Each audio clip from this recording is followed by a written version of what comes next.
अच्छा, तो यहाँ पर जैसे ही हम लॉगिन करेंगे ना, तो ये सबसे पहले हमारे पास क्या चीज़ आई है, डैशबोर्ड है। डैशबोर्ड में हमारे पास क्या क्या चीज़ शो हो रही है कि आज के दिन में जो करंट यूज़र लॉगिन है, अगर तो एडमिन होगा उसके पास सारी ओवरऑल सेल शो होगी।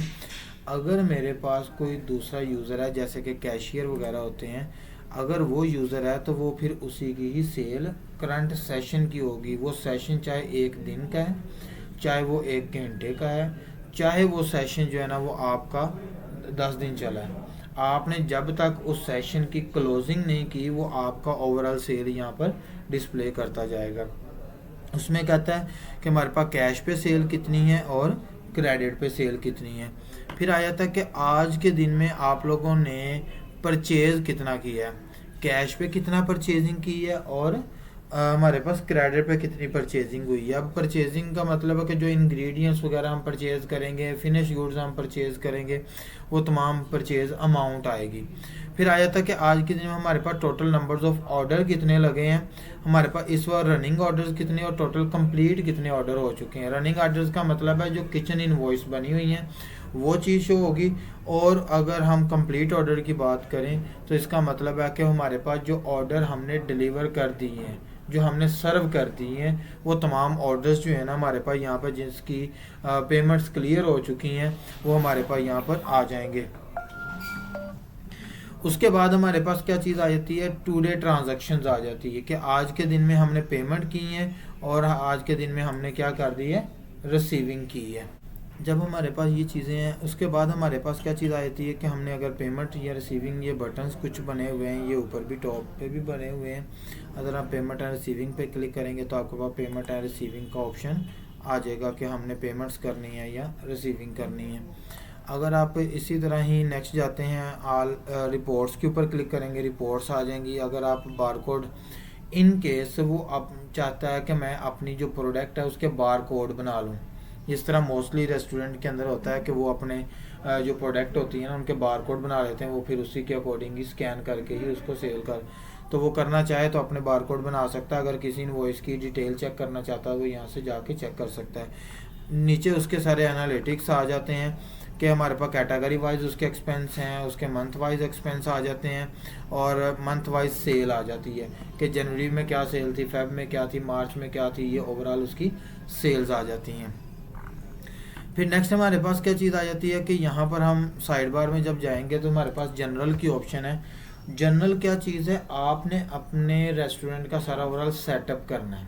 सेटअप क्या है कि आपकी कैटेगरीज क्या होंगी, आपकी आप लोकेशंस कितनी रखना चाह रहे हैं। जैसे मैं ग्राउंड फ्लोर बनाना चाह रहा हूँ, फर्स्ट फ्लोर है, कोई डिफरेंट हमारे पास जैसे फैमिली हॉल आ जाता है, तो इस तरीके से हम अपने सारे ओवरऑल लोकेशंस डिफरेंट कर देंगे ताकि हमें पता चले कि हमारे पास कौन सा ऑर्डर किस लोकेशन का ऑर्डर है।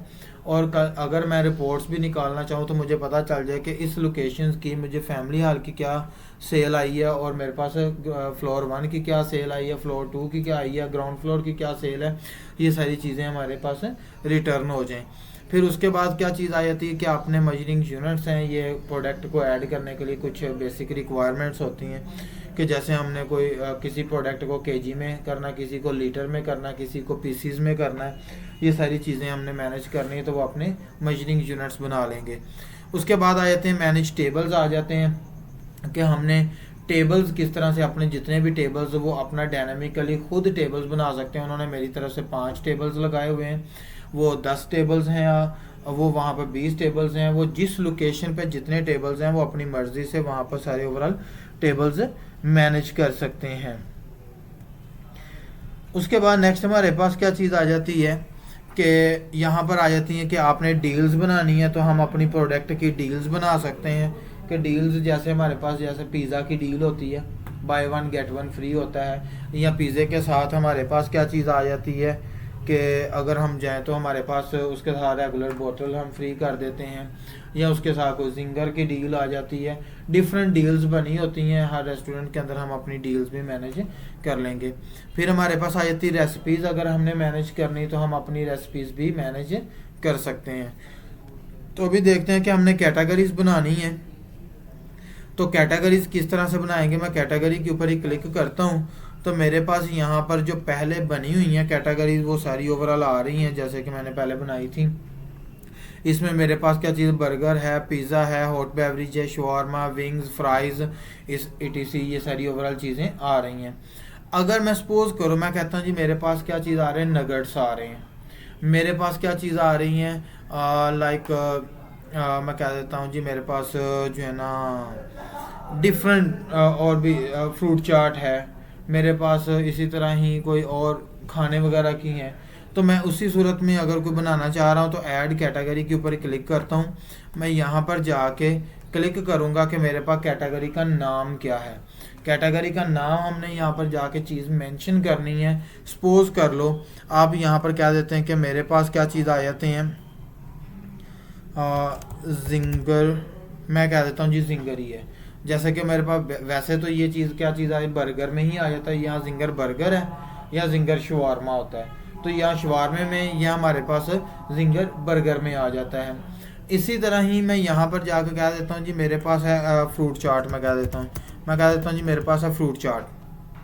अब फ्रूट चाट वो हमारे पास क्रीम चाट है या जो भी है वो, उनको हम सारी चीज़ों को ऐड, उसके बाद अगर हम उसकी इमेज ऐड करना चाह रहे हैं तो हम इमेज भी ऐड कर सकते हैं। मैं लाइक यहाँ पर ही क्लिक करता हूँ और यहाँ पर जाके कोई भी इमेज उसके लिए हम चूज़ कर लेते हैं। सपोज़ करें यहाँ पर जाके हमने एक इमेज चूज़ कर ली है, लाइक मैंने इसको सेलेक्ट किया, ओपन कर लेता हूँ, ये मेरे पास ऐड हो गई है। मैं इसको सेव करता हूँ तो मेरे पास ये जो कैटेगरी है ऐड हो गई है और कैटेगरी के साथ हमारे पास यहाँ पर क्या चीज़, उसकी इमेज भी शो हो गई है कि हमारे पास इसका नाम क्या है, किस बंदे ने ये कैटेगरीज क्रिएट की थी। इन केस आप इसका नाम चेंज करना चाहते हैं तो अगर आप नाम चेंज भी करना चाह रहे हैं तो यहाँ पर आप एडिट बटन पे क्लिक करके इसका नाम एडिट कर सकते हो, इसका नाम चेंज कर सकते हो। मैं इसको करता हूँ, क्लोज करता हूँ। लोकेशंस अगर हमने ऐड करनी है, मैं लाइक लोकेशंस पे ही क्लिक करता हूँ तो मेरे पास ये सारी कुछ मैंने लोकेशंस पहले बनाई हैं जैसे ground floor, basement, floor 1, floor 2। मैं यहाँ पर जाकर कहता हूँ जी मैंने फैमिली हॉल बनाना है, मैं कह देता हूँ जी मेरे पास है फैमिली हॉल। मैंने ये किया है, अपनी मर्ज़ी से वो जितनी भी लोकेशंस अपनी ऐड करना चाह रहा है वो अपनी मर्ज़ी से वो तमाम की तमाम लोकेशन जनरेट कर सकता है। उसके बाद आ जाते हैं हमारे पास कुछ मेजरिंग यूनिट्स आ जाते हैं, वो हमारे पास मोस्टली जो इस्तेमाल होते हैं वो सारे ऐड हैं पहले ही। किलोग्राम है, लाइक केजी के अंदर है, लीटर्स है, दर्जन है और उसके अलावा पीसीज है। यही ज़्यादातर मोस्टली हमारे पास यूनिट्स का इस्तेमाल किया जाता है। फिर आ जाते हैं जी आगे मैनेज टेबल्स। अब आप अपने टेबल्स ऐड करना चाह रहे हो तो टेबल्स कहाँ पे यूज़ होंगे, डाइन इन के अंदर इस्तेमाल होंगे।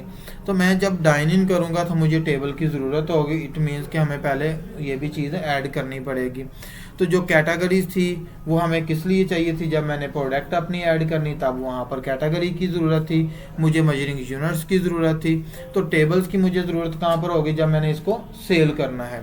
सो मैं यहाँ पर जाके क्या करता हूँ, ऐड न्यू टेबल्स पे ही क्लिक करता हूँ। ऐड न्यू टेबल्स पे क्लिक करता हूँ तो यहाँ पर मेरे पास लोकेशंस आ जाती हैं। वो कहता है जी मैंने ग्राउंड फ्लोर जितनी भी लोकेशंस आपकी बनी हुई हैं, मैं लाइक कहता हूँ जी फैमिली हॉल के अंदर जाके मैं टेबल नंबर क्या कर देता हूँ जी 1 कर देता हूँ। इसको मैंने क्या किया जी, सेव किया। तो मेरे पास अभी ये चीज़ देखो, ग्राउंड फ्लोर के अंदर मेरे पास टेबल नंबर 1 था और उसके बाद हमारे पास फैमिली हॉल के अंदर फिर टेबल नंबर 1 आ गया। कि आप अपनी लोकेशन के लिहाज से जो है ना वो टेबल्स की सारी तरतीब लगा सकते हो कि मेरे पास फैमिली हॉल के अंदर जो है वो टेबल नंबर 1 का ये ऑर्डर है, तो वो चीज़ हम मैनेज करेंगे। उसके बाद हमारे पास क्या चीज़ आ जाती है हमने डील्स अपनी बनानी है। डील्स कब बनेंगी, जब हमारे पास प्रोडक्ट मौजूद होगी। और जब हम रेसिपीज़ बनाना चाह रहे हैं कब बनेंगे, जब हमारे पास जो है ना इंग्रेडिएंट्स मौजूद होंगे, जब मेरे पास यहाँ पर जो है ना वो सर्विस आइटम्स मौजूद होंगी, तो फिर मैं जाके यहाँ पर ये सारी चीज़ें मैनेज कर सकता हूँ।